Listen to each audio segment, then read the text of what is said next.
Good. Well, happy Monday to everybody. Let's put it that way. My name's Jason Priester, Clemson Insider. Appreciate everybody that is joining us tonight. I'm going to talk a little bit of expectations for Clemson football this season. My expectations. Want to hear you guys and what your expectations are.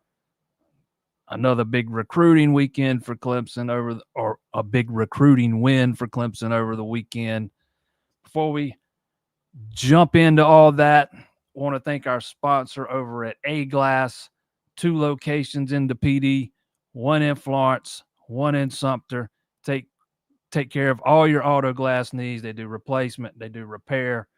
Get yourself a free quote today. myaglass.com. A Glass for when you need a glass. We'll start it out with Keshan Stansel. That's a pretty big recruiting win for Clemson, depending on which service you like to use or which service you look at.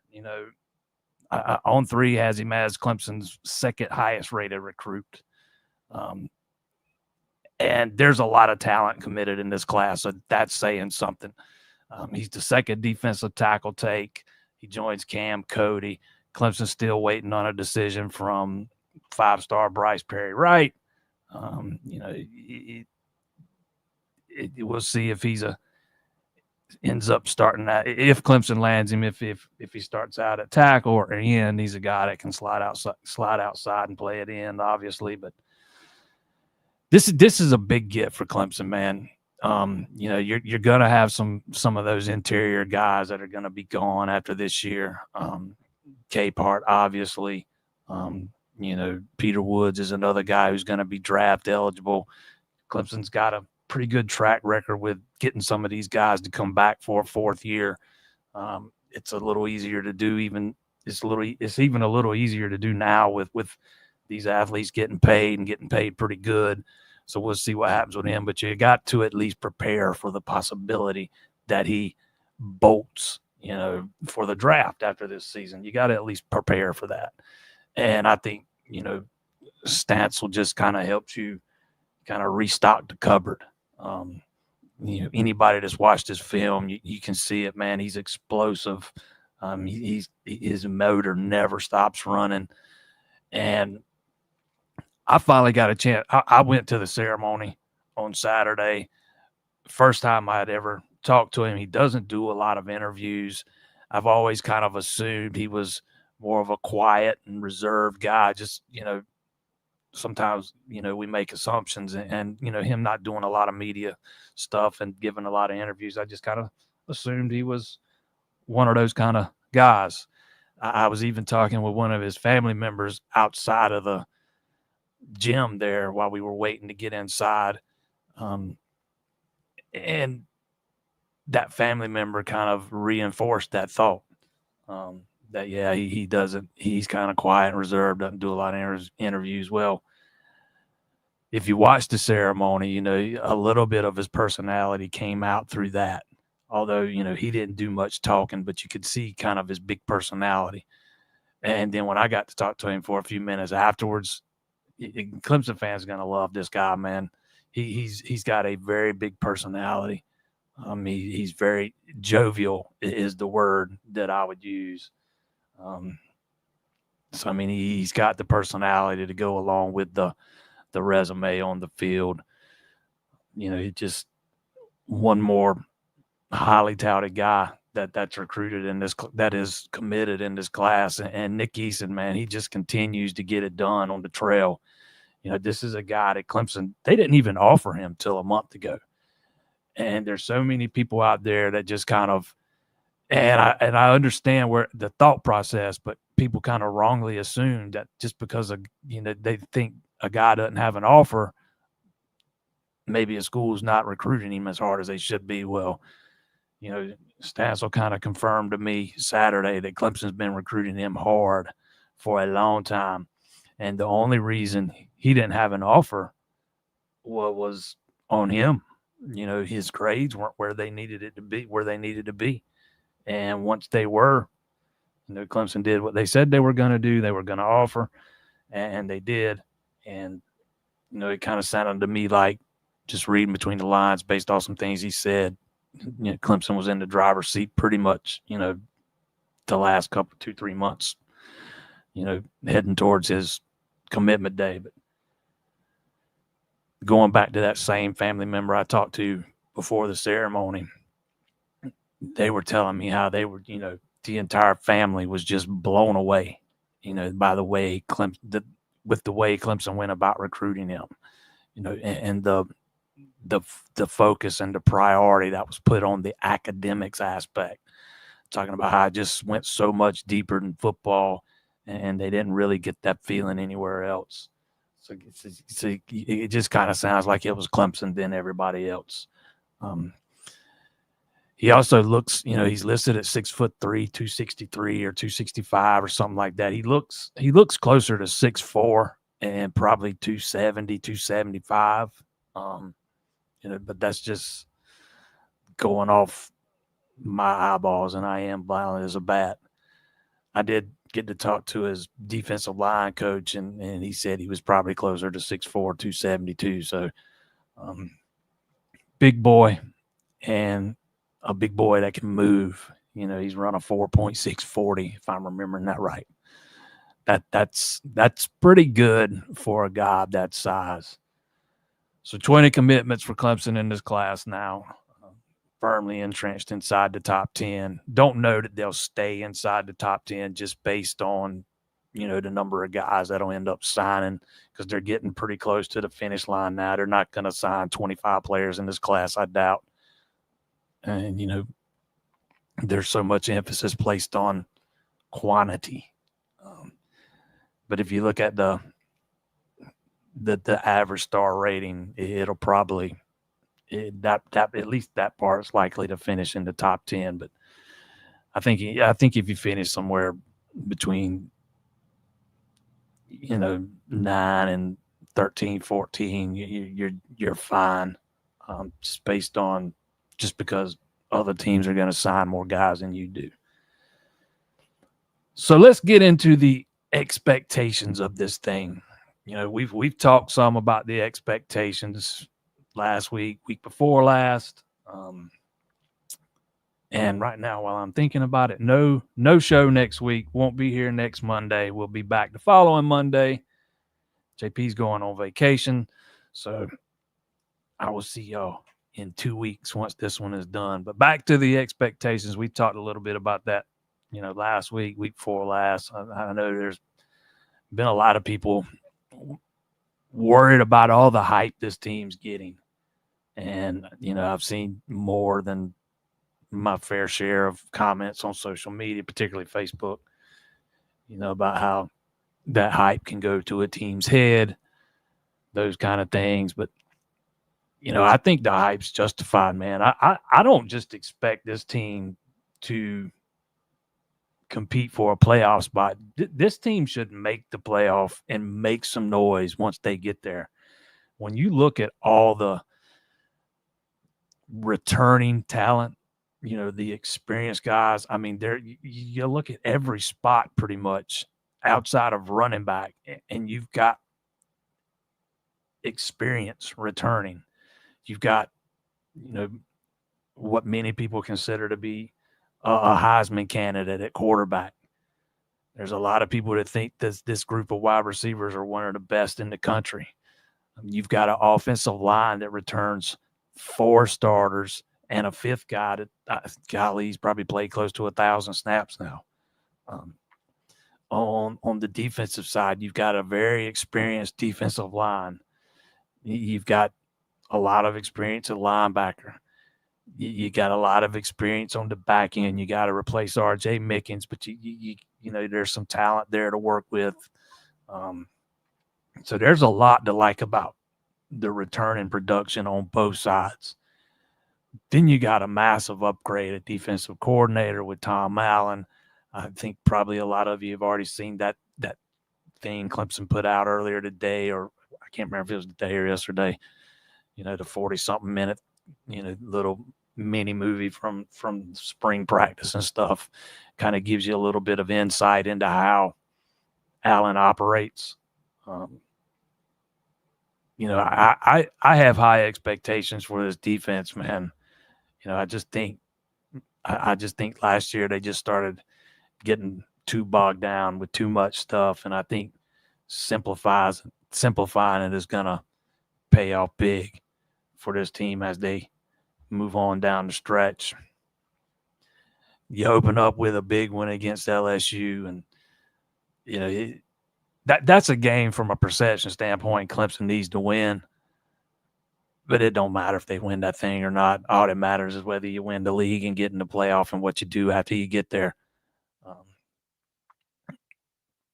Don't get me wrong. I know fans want to win that game, but it's not what I mean is it's not a make or break type of deal. And I'll go ahead and say I think that's a game Clemson's going to win. But you don't have the easiest of schedules, going past that. You got a Friday night game in Louisville. You got to go.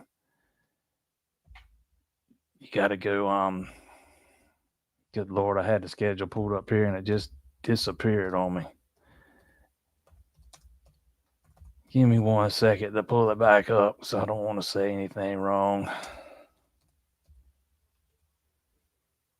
But you got to go to Louisville on a Friday night, and that Clemson's had some issues on Fridays in the past, but you got to go to Georgia Tech early in the season, and I think that's a team that has the chance to be drastically improved. That guy, he's making some noise on the recruiting trail going back to the last class, man.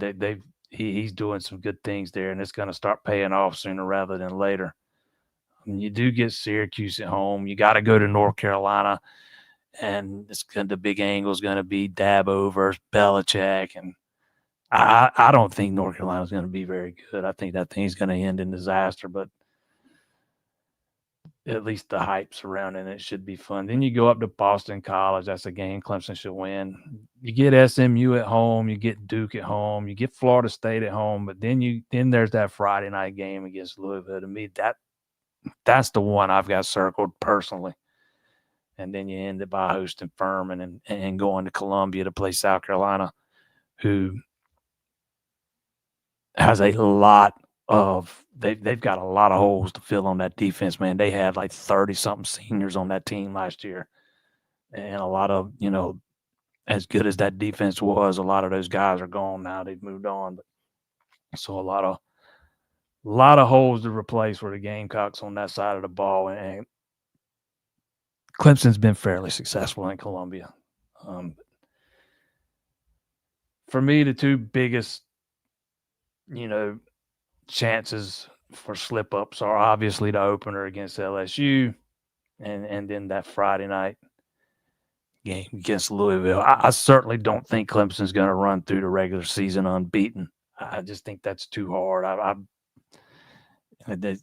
Particularly over the past couple years, the portal and NIL stuff has created a little bit more parity.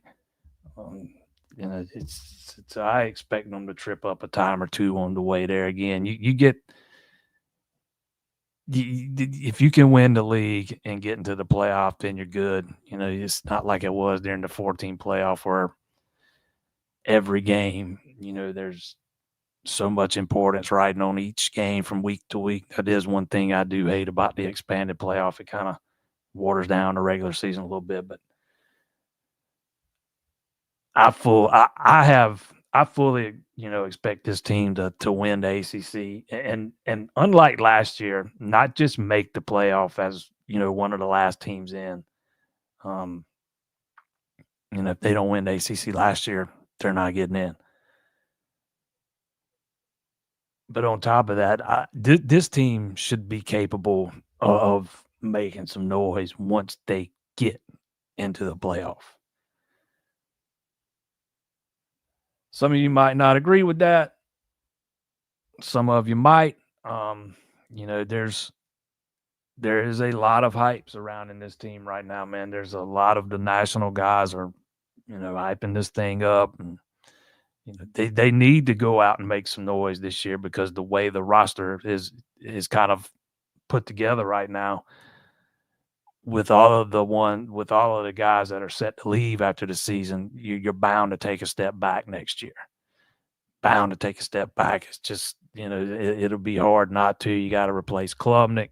You'll still have some of those wide receivers, but you lose a lot of guys on the defense side of the ball. So, right, this 2025 right now is your best opportunity when you look, this year, next year, maybe even the year after. Although my crystal ball doesn't see that far ahead. But you could tell me what some of you guys think. We can take it wherever you want to go. I don't remember the last time I spent 20 minutes or 15 minutes on the opening. First one up. So look at there. The first one somebody's already watched the little mini movie clips it put out. After seeing a couple of clips of Bentacur, I must say he looks pretty awesome. Thoughts on his impact? I think he's going to be in the rotation. I'm not saying he's going to beat out Olsen Pat Henry for the starting spot, but I think Bentacur is going to be in the rotation. He's long, he's athletic. He doesn't have quite the length that Brenningstool did, but he's still got a lot of length. He's got a lot of athleticism. Like a lot of these, the tight ends that kind of fit that mold.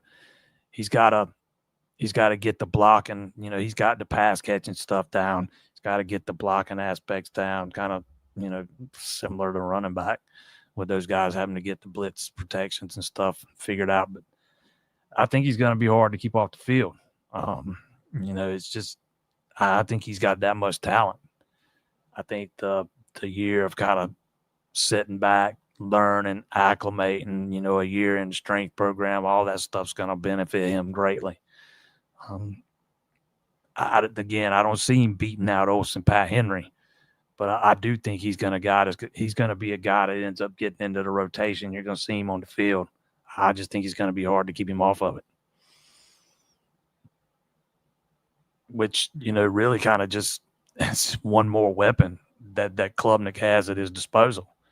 You look at that receiver room with TJ Moore, Bryant Wesco, Antonio Williams, Tyler Brown, Tristan Smith, and then you add, a pass catching threat like Bentacur at tight end. I mean, it's just one more weapon he's got at his disposal.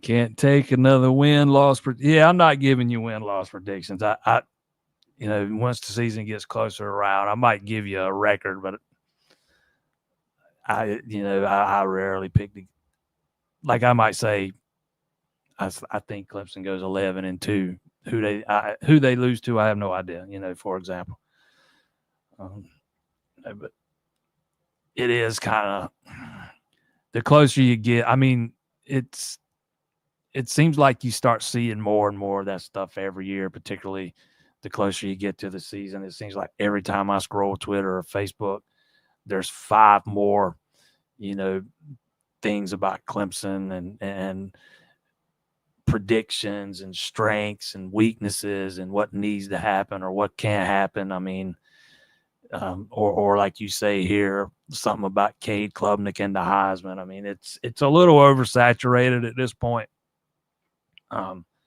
We got a guy over at the site that,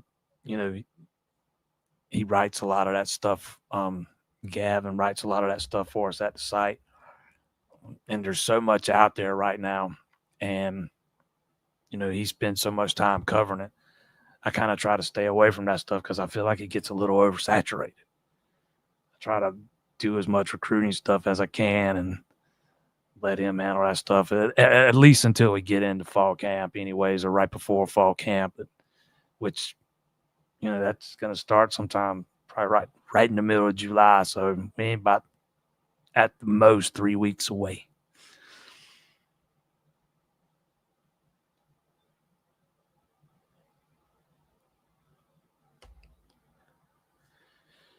Any news on Tyler Atkinson? I've heard a mix of many things. I heard that some people get the feeling of CJ Spiller, Sammy Brown recruitment process. What's your thoughts? Well, first of all, I don't think Sammy's recruitment and CJ's were all that similar. Maybe it kind of seemed that way to the public at the time. But, just based on some things I've been told, since then, that thing was never really in doubt. The only reason it even stretched out through his official to Clemson was because from what I was told, he's one of those guys that has a hard time telling or had a hard time telling other schools no. He's just that type of guy, and that's why he's drug out that long. To your point, I don't have an update on Atkinson. Again, I've said this a bunch of times. He is well versed in how to handle the media. He hypes up every school he's visited. Coming off those visits, he did it with each one of his officials. They all got glowing reviews. I do think that him scratching Ohio State, who everybody just assumed was going to get that final official, in favor of taking a trip out to Austin and giving Texas the last one, I do think that is definitely, noteworthy. Texas has been known to, throw some money around. But based on the conversations I've had with him, I don't think that he is one of these guys that's out here looking for the biggest payday. I think there are a lot of things that's going to go into this decision. How, can the coaches develop him into an NFL talent? What's their plan? Because he's got, he's already, Kylie, how can I say it? He's already kind of starting to master the art of branding. And, a big part of where he ends up is going to be that school's plan for how they handle his brand and how they brand him. He's got that whole acting up campaign. And I know he told me, I think it was after his visit in the spring, that Clemson had this detailed plan for him. They called it the acting up plan, and he was, him and his family and whoever was with him on that visit, were very, very impressed by what Clemson had put together. But that's going to be a big part of it. The money's going to play a factor. Again, I'm not saying I'm not sure he's just out here looking for who's going to pay him the most. But it's going to have to be, you're going to have to pay him what he feels he's worth. And if you're not the highest offer, you're probably going to have to be in the ballpark of being the highest offer. He's not yet announced a commitment date. I kind of expect it to, get wrapped up at some point in July. But which way he's leaning, I haven't a clue. And I don't have any problem admitting that. I don't think, I think probably most people will probably tell you the same thing. They don't really have a clue which way this one's going to play out yet. I could see it. I could absolutely see this being one Clemson can win, just based off of he's a different kind of cat. And what Clemson offers is a little bit different than what most of these other schools offer. That the culture really resonated with him. I could also see him ending up, staying at home and going to Georgia. I could see him heading out to Texas. I don't think I'd be surprised by it playing out in either of those ways. he would definitely be a big one. You know, if you miss on him, you kind of got to start over at linebacker and kind of reevaluate your options. DQ Fork was a guy that they've had on campus a couple times last season. He hasn't been since the season end, if I'm remembering right. I did touch base with him a few weeks ago, and he told me he was looking to make some plans to get to Clemson. But I would imagine got to let this Atkinson stuff play out, and then they'll go from there. That's kind of what happens though when you take a flyer on one guy and put all your chips in that basket. But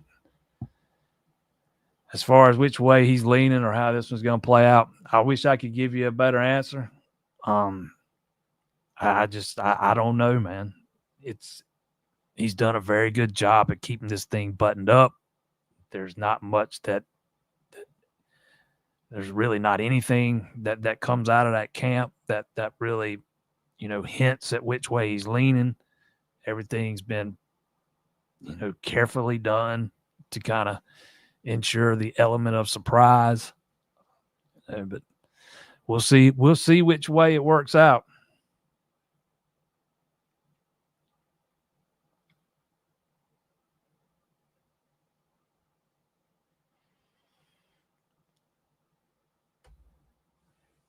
Any news on potential running back targets? Huge fan of the show, by the way. I very much appreciate that. I don't know which way they're gonna turn next. I wouldn't expect anything to happen here, immediately. They might. I think Jay Allen Terry is a guy worth watching. A running back out of Alabama. He was at camp, back first of the month. I talked to him one day last week and talked to him, asked him about when he talked to the staff, did they talk to him about an offer and stuff? And they told him they wanted to see some more. They wanted to see what he did they wanted to see some of his junior film before they got to that point. But I think he's a name worth monitoring. I would have said CJ Givers, but I know Spiller went and watched him at one of his spring practices a few weeks ago, but he has since committed to Duke. So we'll see. Fortunately, you've got, you're coming off a class in which you signed Gideon Davidson, who's one of the best backs in the class. You already got Easy on the roster. So you got two solid guys. If you can get some development out of a Jarvis Green, that would only help what I'm about to say. But, with those two guys, you don't have to go out and, hit some grand slam. You can go take a big swing, and if you miss, so be it. We'll go find somebody else. But we'll see how it works out. Spiller got his guy last class. He got one of his top guys in the class before, but he's not going to get one of his top guys in this class because they targeted Mallory, Baker, and Lamar, and Mallory, commits to Miami. Almost right after Clemson offers. Baker doesn't even give Clemson one of his officials, so it ended up kind of being Lamar by default. But I still think he was probably the one they had the best shot with, but pulling him out of Georgia was always going to be hard. I was kind of hoping that Georgia would go after both Baker and Lamar, and Baker kind of matriculate to Georgia, and then Lamar looks elsewhere, but it didn't play out that way. Baker committed to Florida. But I do think Jay Allen Terry is a name worth monitoring. He's if you look up his recruiting rankings, you're not going to be wowed. The services are not very high on him. I've watched him at camp a couple of times now. He's probably a little undervalued, but this is going to be a big season for him, his junior season.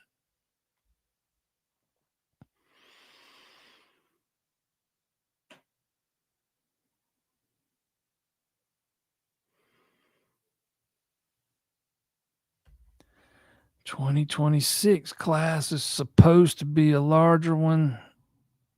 Tigers are losing a lot after 2025. Is Dabo going to sign some giant class because of the House 105 roster expansion? No. If you go and look at how many players were on the team last year, there were 140. What the House settlement does is allow you 20 more scholarships. You get to go from 85 full scholarships to 105. But Clemson's already got 20 guys committed. They'll probably take 2, 3, 4 more and end up out there, and that's a pretty big class for them as is. And they're filling the spots they have. Let's remember they filled 3, or they filled 2. They took the receiver and the defensive end out of the portal, so they filled 2 spots there. And it's not like they've got 35 open spots or anything like that. They're filling the spots that are open. But no, there's not going to be some ginormous class this time around. Probably a little bit bigger than what you're accustomed to seeing, because Clemson's usually in that 18 to 20, 21 margin. But yeah, it's not going to be some giant class. Part of the settlement with the 105 was the walk-ons already on rosters. They kind of get grandfathered in, so they're not going to have to cut a lot of guys to get down, because that's what would have had to happen. You'd have had to get down to 105, not recruit up to 105. So they're going to phase that roster limit in over the next few years. But no, it's not going to be some giant class.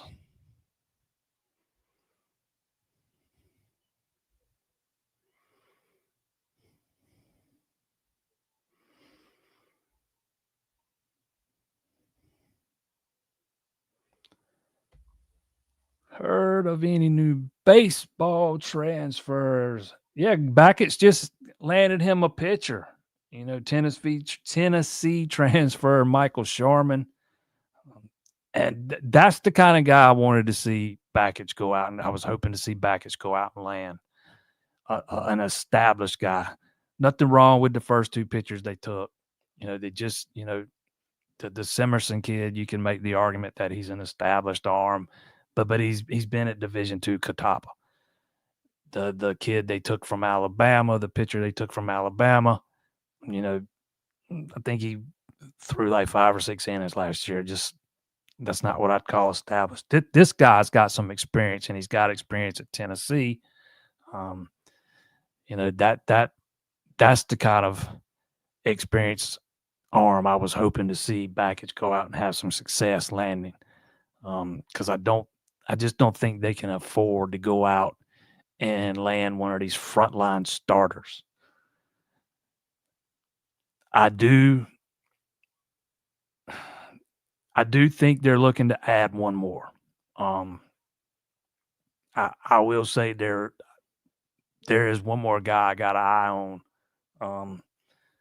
We'll see what happens over the next few days. And he would kind of fit that same bill as Sharman. Established guy at a really good school, has lots of experience. So if you could add one more experienced arm to what you've already got, I think you've done pretty well. It's going to be a much different looking team next year, man. Jeez, he has retooled almost the whole roster.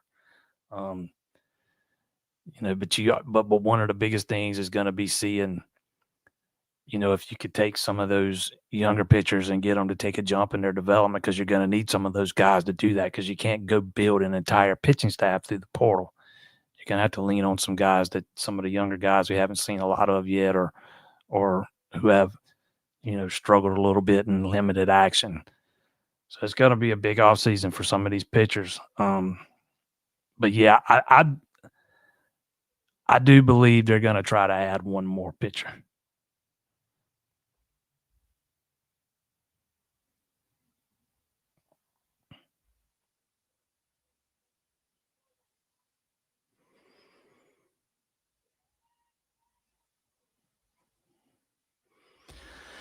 With all the experience this team has this season, anything less than 11-1 has to be a disappointment. I don't know, man. If you're 10-2, let's say you go 10-2, and let's just say you make it to the ACC championship game, and you've got 2 regular season losses. Yet you go on to win the ACC championship, and you make a run to the semifinals, or heck, even the title game. And let's say you lose a heartbreaker in the semifinals or the title game and end up with 3 losses.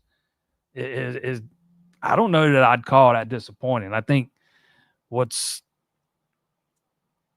that will depend on is what happens in the postseason. Now, if you're if you lose 2 in the regular season and don't win the league, absolutely 100% failure of a season. Just take it a step beyond disappointment, failure. But if you drop 2 regular season games, make it to the conference championship game, win that, then go make some noise in the playoff and make a little run there, then I don't, it's a little bit different.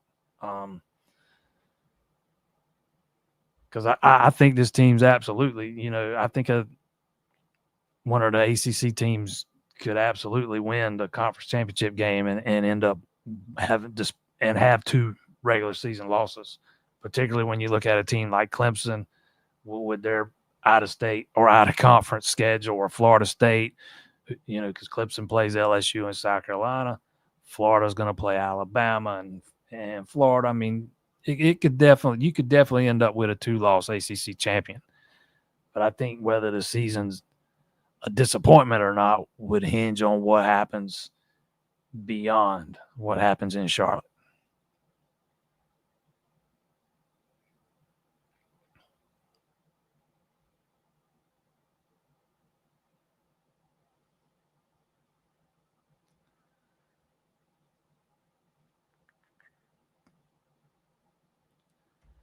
How did it go for Tate in the Elite 11? Yeah, that was last week.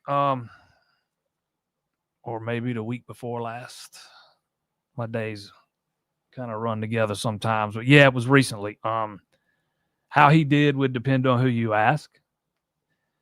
The Elite 11 itself, I think there were 20 quarterbacks competing. The Elite 11, the event itself, ranked him in the top 11. But all they do is, name an MVP, and then they list the rest of the top 11 in alphabetical order. So there's not really a ranking system. I think it was one of the national guys at Rivals had Tate ranked number 5. Then there was a guy at 24/7 who didn't really rank him at all. So, I mean, again, it just kind of depends on who you ask. But if you watch some of the clips, man, he did some good things. He was better. He was really good in some events, and then he had some issues in other events. He was really good in the accuracy part. He was really good in the 7-on-7 portion of the event. So all signs of a quarterback, kind of still going through that development process. It's easy to forget he's only been, playing football for a little while now. He was a baseball guy for a long time.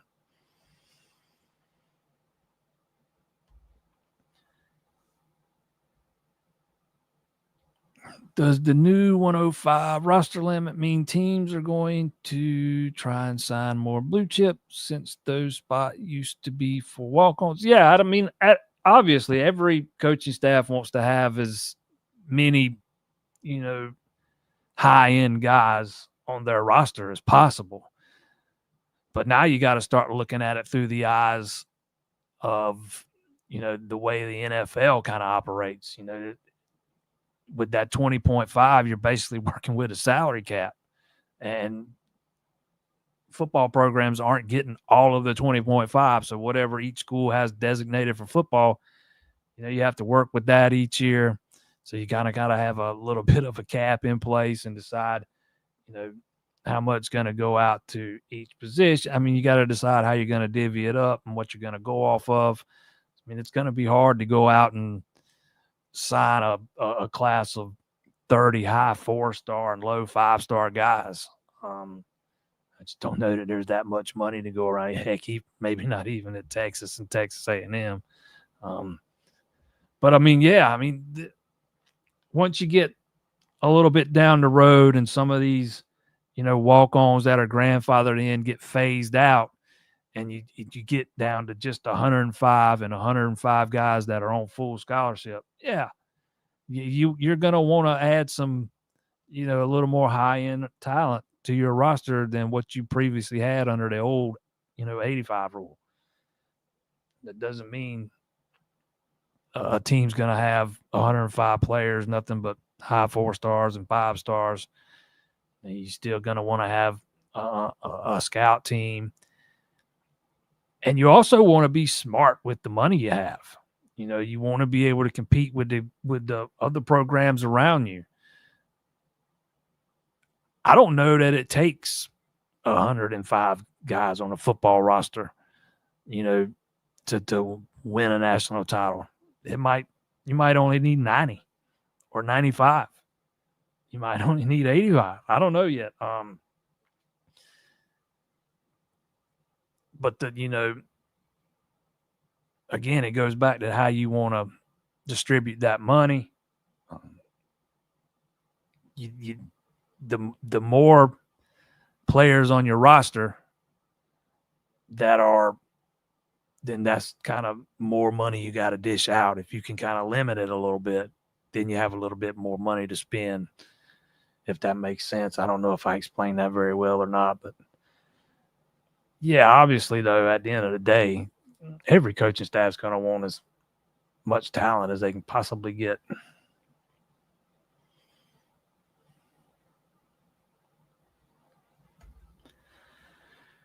Some fans think Eason isn't the best D-line coach. Stansel called him out specifically, as have many defensive line recruits. Yeah, Stansel did call him out specifically. And he even credited him, gave him some of the credit for help, making sure his grades got where they needed to be. And Stansel he's on track to graduate in December. He's going to enroll early. So I don't know. Obviously, I can't say exactly where his grades were, or exactly what Clemson was asking of him from a grade standpoint. But the fact that he's on track to graduate in December and, just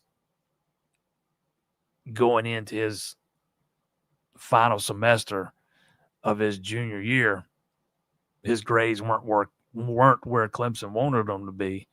And that kind of tells me they've got a pretty high standard in place for where they want these kids to have their grades.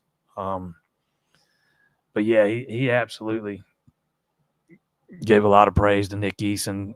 That one of the family members I talked to gave a lot of praise to Nick Eason. There's no doubt he is a tremendous asset, out on the recruiting trail.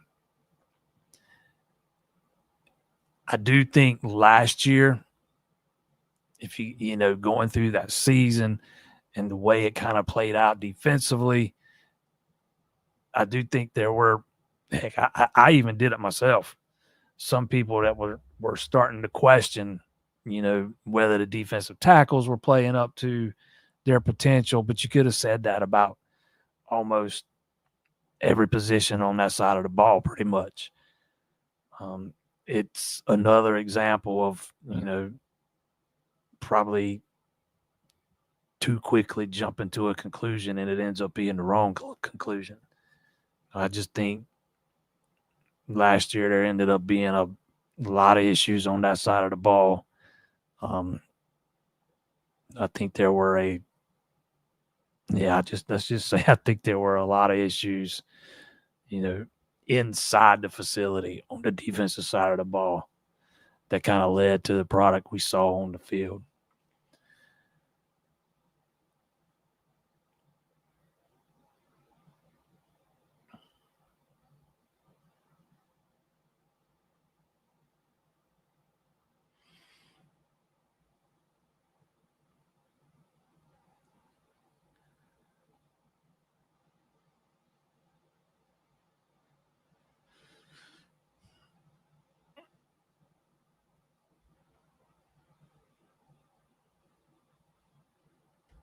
Saw where we recruited a kicker from the soccer team. Yeah, Clemson just really officially added him to the roster. It's Ian Reed's little brother, Charlie Reed. He was a backup goalie for the soccer team.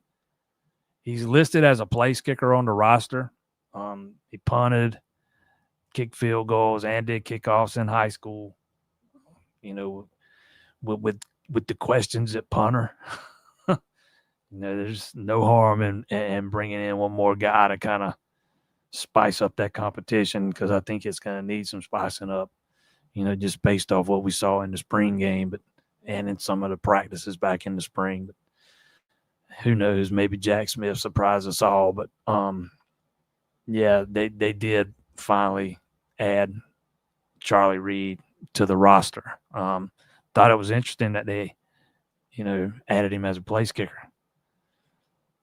So we'll see exactly what the plan for him is once fall camp rolls around. But I think place kicker's pretty well sewn up. I have a feeling they might be looking to see what he can do as a punter.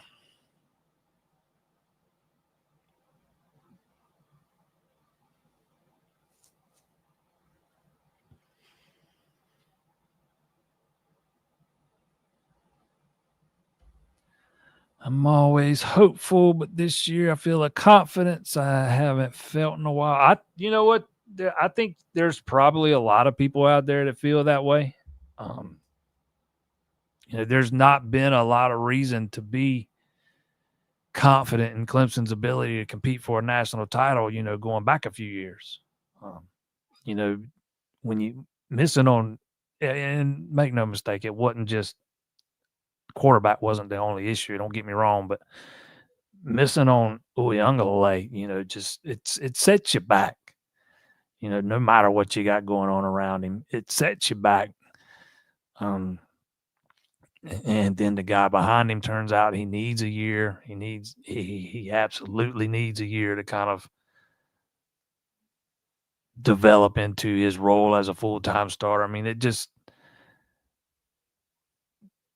and that was only the tip of the iceberg. I mean, you had some, just some guys at receiver that just did not live up to their lofty recruiting rankings. We can go on and on, but you probably had too much inexperience on the coaching staff at one time. Again, the possibilities keep you can list them for a while, but it does kind of seem to be coming together for this to be the year where they're capable of making that kind of run. And a lot of that's going to, depend on Klubnik. As improved as he was last year, he's still got another step he can take, and I think he needs to take it if they're gonna, compete or have this kind of season they won't envision themselves having. I don't know if it was last week or the week before last. Talked about there's guys on this team that are hungry, particularly after the way last season went. There's guys especially on the defense side of the ball, man. There's some guys on that side of the ball that are hungry. There were a lot of issues last year. Things just did not go the way they should have went. And then on the other side of the ball, you got an offensive coordinator that's been here 3 years now. Klubnik's going into his third year in that system. You finally seem to have, a wide receiver room that can compare with, that stacks up against most any other team in the country. You got the right guy in place coaching the offensive line. You got all that experience returning there. There's a reason to be optimistic, man. You should be optimistic.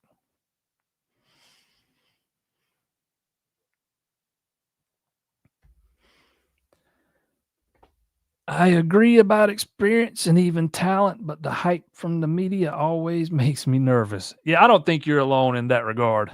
I think it's probably always better to fly a little under the radar, when a team's getting the kind of hype Clemson's getting here in this offseason, it kind of puts a target on your back. That game's going to be circled on the calendar for a lot of teams. Absolutely. But yeah, I do think having the kind of experience that they do on the roster, helps with that. I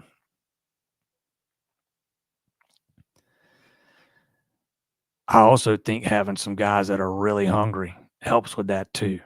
Um, it's going to be important for them to, you know, not get inflated egos from reading their own press clippings. You gotta keep it real. You gotta keep it simple. And you know, as they like to say, not you got to be about it, not just talk about it. All those things that those guys say publicly to the media, it's one rep at a time, one practice at a time, one day at a time, one game at a time. You got to be about that.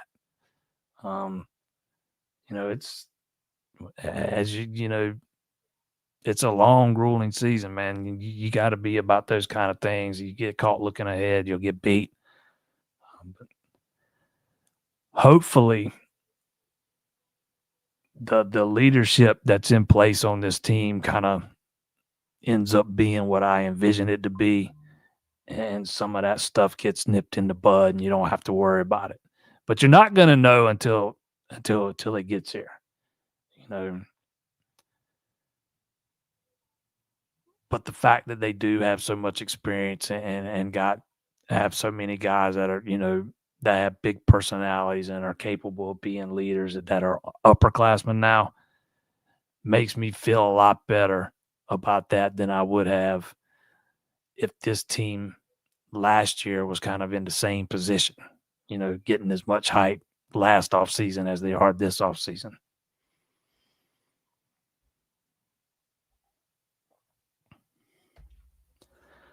I think we lose the opener and possibly the last game in November, but I think we will be better. Oh, losing the opener, actually losing both of those are a distinct possibility. I think South Carolina's not going to be as good as they were last year on defense. I think Lenoris will be better than he was last year. It'll depend on, what they've got on that offensive line and, some of those pass catchers and, how they plan to replace Rocket at running back. That they've got a lot of lost production to replace on that defense, man. That defense was nasty last year. Nasty. But it was also loaded with seniors. So we'll see if they can kind of replicate that. It's been a quick minute since Clemson's lost in Columbia, but I think that's going to be a heavyweight battle there in Clemson week 1 with LSU coming to town. A month ago, I probably would have said I feel like LSU wins that game, but the closer we get, the better I like Clemson's chances to come out of that thing with a win.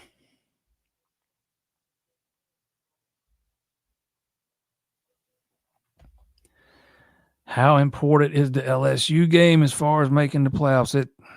If you win the conference, you're in the playoff, man. Simple as that. If you don't want to win the conference and want to have to rely on getting an at-large bid, you better beat LSU. But your ticket to the playoff is through Charlotte, winning in Charlotte, and trying to get a higher seed. Maybe even hosting a first-round game instead of going on the road first round if you don't earn a first-round bye. But it's, if you lose to LSU, in my opinion, it doesn't really hurt your chances. I don't care about strength of schedule. I don't care about impressive wins. All you got to do is go win the league. You win the league, you're in, period.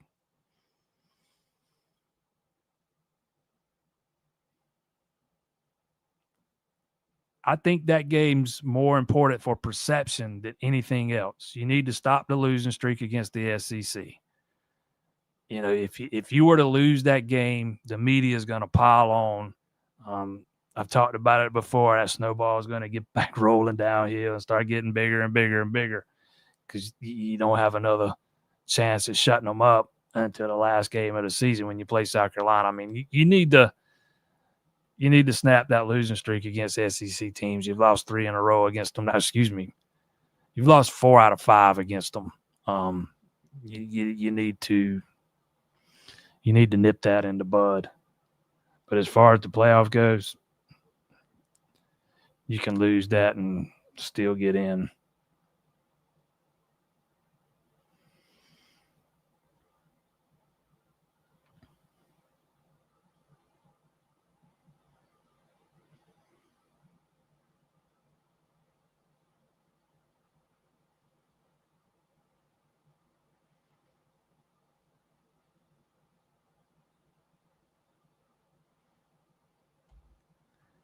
I think Bill Belichick gets Tom Brady to come coach QBs in Chapel Hill. We are doomed. Yeah, I'm not too worried about that. I'm telling you, I think that's going to end in disaster, man. I thought that I never liked to hire, and the further we've gotten into this thing, man, with defeat, with the young girlfriend and how much influence she has, it's just heading for disaster.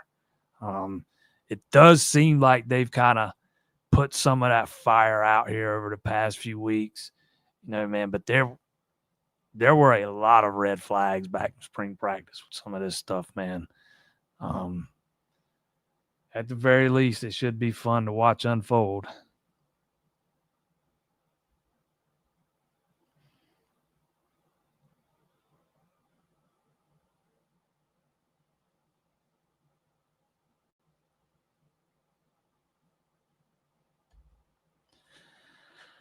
I wonder if Dabo feels like he has something to prove against the former NFL coaches. I think he does. Look, every head coach, every football head coach at that level, man, they've all got an ego to some degree, and Dabo's no exception. He wants to go out there and get a win against Bill Belichick. Make no mistake. But that kind of plays back seat to the team goals and stuff. But it's definitely going to be a big storyline. But I don't think this North Carolina team is going to be any good, to be quite honest. You lose that game, and you got much bigger problems than Dabo taking a L from Belichick.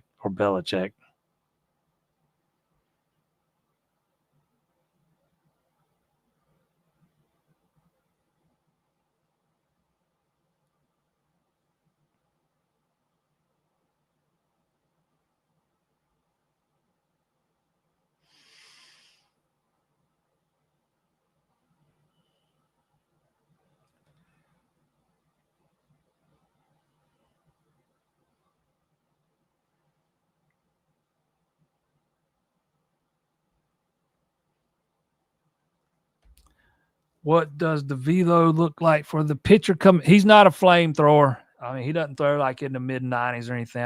I think he throws 90, 91, 92, something like that. So he's not one of those flamethrower type guys.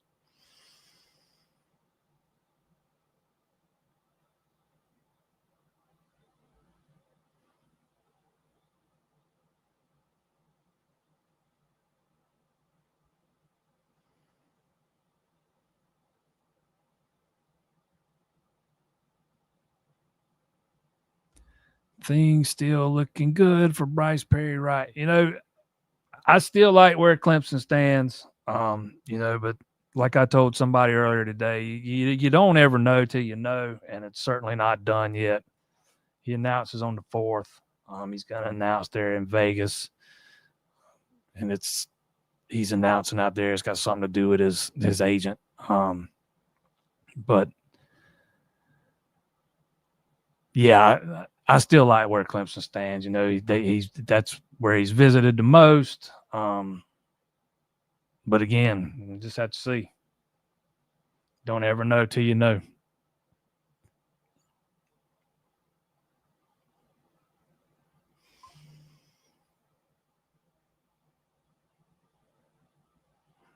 Will Clemson ever land a 5-star again? Clemson got a 5-star in the last class. They might very well end up one in this class too. I mean, it's silly to suggest they don't land any 5-stars anymore.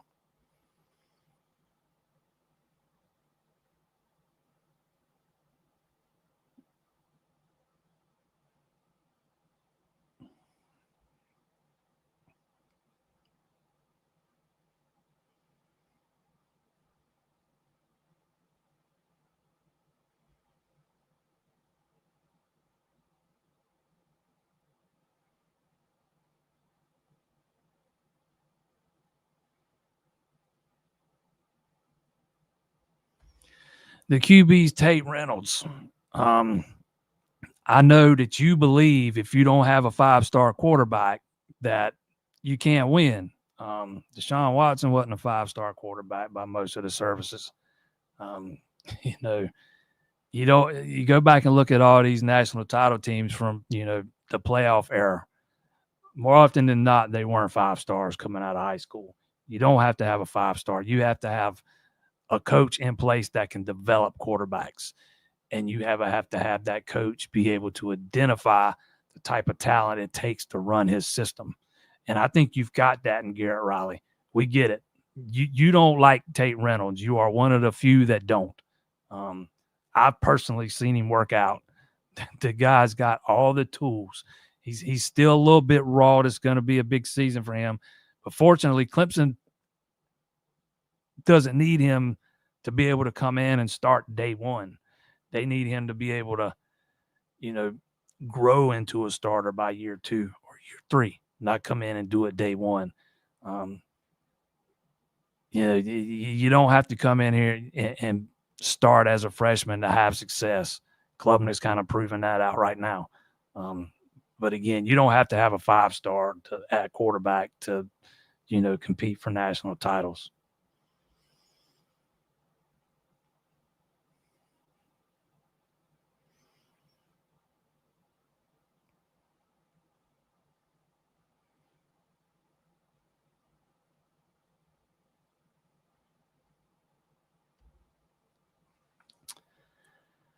Castellanos mouth going to make it difficult for FSU. Yeah, I think that is another example of showing just how little control Mike Norvell has over his roster down there. Because there is no way that he could have been happy with those comments. No way. This is a guy that got benched at Boston College and couldn't get back on the field, throwing shade at the entire league. It's kind of funny, man. But yeah, I do believe it's going to put a little bit of a target on his back. He didn't really call out any ACC teams by name, but basically by not calling out any by name, he kind of called out the whole league. He's liable to get buried, in that opener against Alabama after a couple of the things he said. But it definitely adds a new wrinkle or another wrinkle for the game when Florida State comes to Clemson later this year.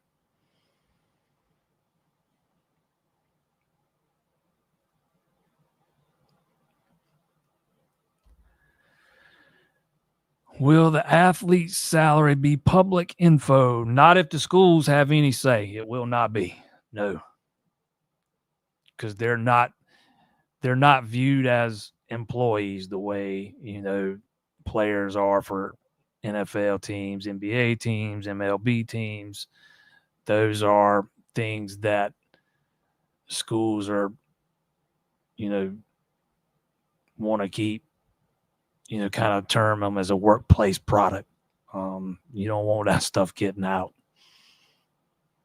unless you go to a full-on professional model and you got a real salary cap, collective bargaining, and there's no collectives funneling cash to players under the table and stuff. If you can get to a legit system, I think then you can get to that. But the way it is right now, schools are definitely don't want it getting out, what kind of money they're paying these guys, because your biggest rival can come over here and say, hey, so-and-so's, they're paying you this. We'll pay you this after the season to enter the portal and come here. You don't want that stuff out there like that.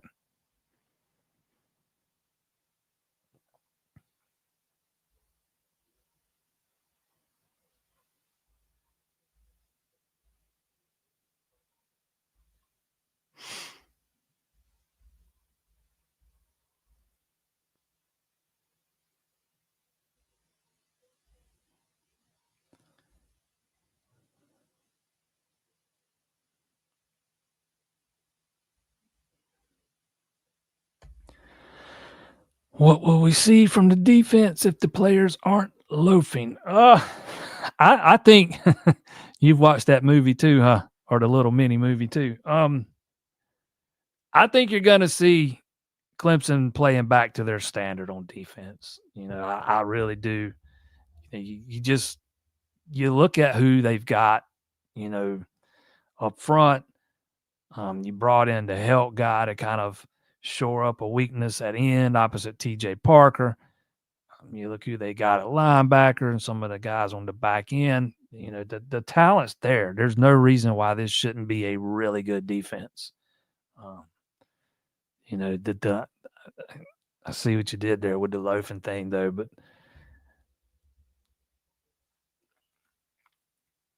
with Wes Goodwin, he was always in a tough spot, having to follow the man in Brent Venables. You never want to follow the man. You want to be the guy that who follows the man that followed the man. If I might not have said that right, but you want to be the guy that comes in and cleans up the mess that the man that followed the man made.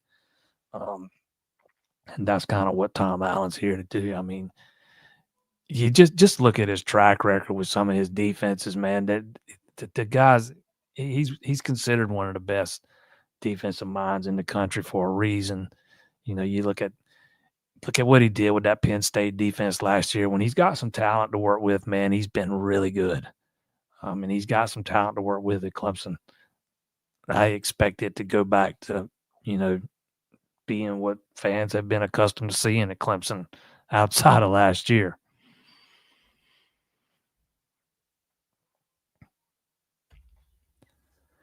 What does Cal, Stanford, and SM? They bring more money. I mean, it's always about the money. It's not 10, 15, 20 years ago where everything's about geography. With each team the ACC adds, ESPN's on the hook for paying more money. And unfortunately for fans of teams in the ACC, their leadership has been mostly reactive instead of proactive when it comes to this expansion stuff. And those were kind of all that were left out there. But that's what it came down to. Adding those teams, it puts ESPN on the hook for more money. And it also sets the ACC up to be prepared for when teams like Clemson and Florida State and maybe one or two more end up leaving.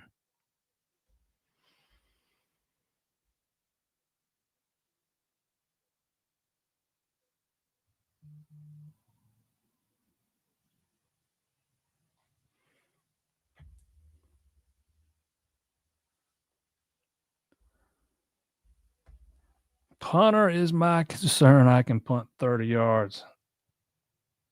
I can't. Kudos to you if you can. I know I can't. I've never been able to punt a freaking football or kick one for that matter. I could punt one better and kick it. But yeah, I think punter might be the biggest question mark on the team. And I guess, if you want to look at it this way, if punter is your biggest concern, that's probably a good thing. But it's definitely a legitimate concern, particularly if you go back and look at what Jack Smith and Will McCune did in the spring game. And, some of the practices that we were at early on in the spring, man, the punting, there was more bad than good. So we'll see how that works out. We'll see if, Reed adds anything to that. They had Robert Gunn doing some punting in the spring too. But I think that's a position that's far from settled at this point. And, I do think it's a valid concern.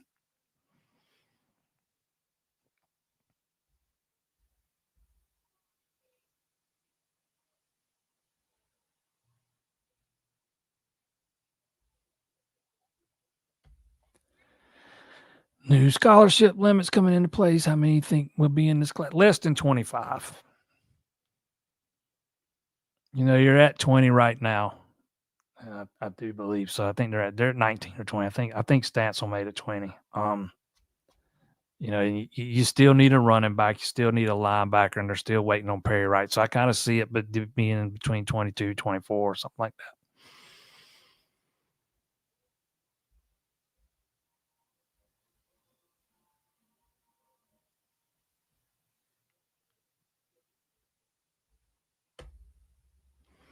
How do I expect the running back room to be by year's end? Think that with the defense, improvement is key. Running back. How do I think the running back room will be by year's end? I think a lot of that's going to depend on Adam Randall. Um, you know, I had major questions about that move heading into the spring. Some of the stuff I heard throughout the spring and after the spring, though, have kind of, alleviated some of that concern. And I'm not talking about, you know, sunshine pumping stuff through the media. I'm talking about stuff I've heard behind the scenes. So a lot of that's going to depend on him because I do think he'll be the guy that runs out there first, probably against LSU. But I think Gideon's going to be hard to, keep off the field. Kind of similar to Randall, man. You hear all the right things about that guy throughout his first spring. Some of that's going to depend on how quickly he nails down the pass protections and the blitz pickups and those kind of things. But it's all right there in front of him, man. We'll see if EZ can carve out a role for himself. He looked like a guy back there in the spring game that was in the midst of kind of taking a big jump. But you'd think that after last season, with them not really having another back ready to roll behind Phil Maffa, that they would do everything in their power to not be in that same spot again. It was readily apparent last year, especially over the back half of the season, that they just didn't trust any of those other backs. They kept running Maffa out there basically with one arm, at times. Finally turned it over to Haynes there in the ACC championship game, and he tears ACL, and I'm not convinced he's an every down back anyways. But I do think Randall will probably be the guy to start the season, and the question becomes how long can he keep that freshman, behind him? So I'm not sure he can for the whole season. That's not a knock on Adam Randall.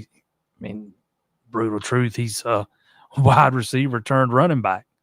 We're talking about Gideon Davidson was one of the top backs in the class last year. But I do think you're in a much better spot at running back than you were a year ago.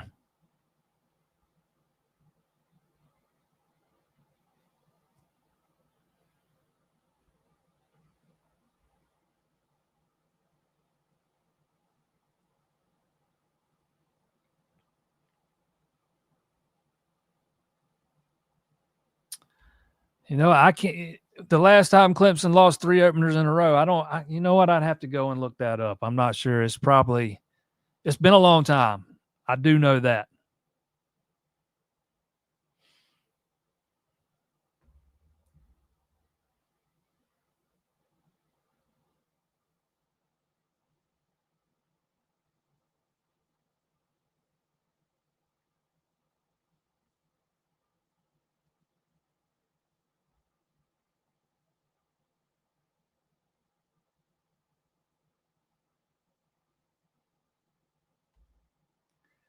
Crazy to think how well Norvell ran his program at Memphis in order to get the FSU job. Yes, I agree with that.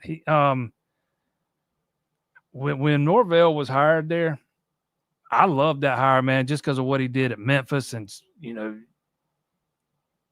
it really gets impressive the deeper you dive into that thing, man, because he did not have, he had a lot of things going against him there. But man, it is so far, outside of that one season, man, it is not working out at Florida State for him at all. And these comments from Castellanos just kind of gives you a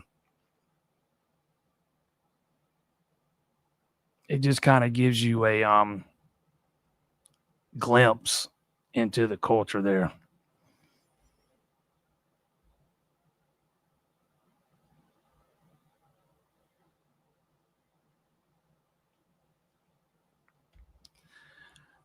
All right, last one. What can I tell you about Grant Wise's big man challenge?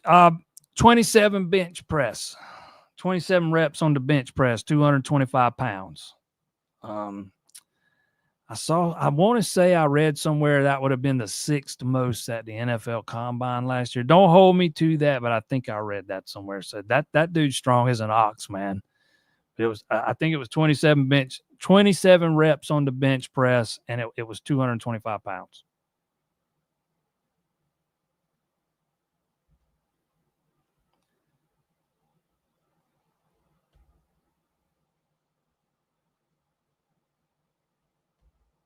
Bryce, that's what I was just looking at my phone about. Perry Wright's pushed his commitment date back to the 5th. Somebody asked earlier, was it Texas A&M making him do that? I highly doubt that. It feels more like a production type of thing, man. Probably something to do with the stream. Looks like 24/7's doing it, so I would lean more towards that than anything.